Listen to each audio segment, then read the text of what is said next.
Welcome back to Prabhavathi Danthu YouTube channel. Hi అండి, అందరూ ఎలా ఉన్నారు? బాగున్నారా? మే నెలలో మంచి మంచి వర్షాలతో మా చెట్లన్నీ పులకరించినట్లుగా చూడండి, తలస్నానం చేసి ఆరబెట్టుకుంటున్నట్టే ఉంది. అందమైన ప్రకృతి కోసం ఎక్కడికో వెళ్ళనవసరం లేదండి. మన ఇంట్లో కొన్ని మొక్కలు నాటుకున్నా చాలు, చాలా సంతోషంగా గడిపేయచ్చు.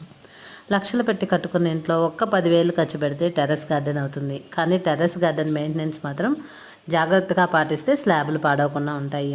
1-2 రోజులు వర్షాలకే. కాకపోతే కూరగాయలు చూడండి, దోసకాయలు 1-2 దోసకాయలేమో పగిలిపోయినాయి, 1-2 దోసకాయలేమో పగిలిపోయి పండిపోయి కుళ్ళిపోయినాయి.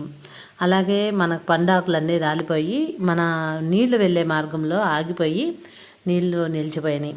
1-2 రోజులు చూడకపోయినా మనకు అదంతా డ్యామేజ్ కింద అవుతుంది. అందుకనే వర్షం వచ్చినప్పుడు జాగ్రత్తగా చూసుకోవాలి. ఈ క్లీనింగ్తోనే నాకు టైం సరిపోయింది.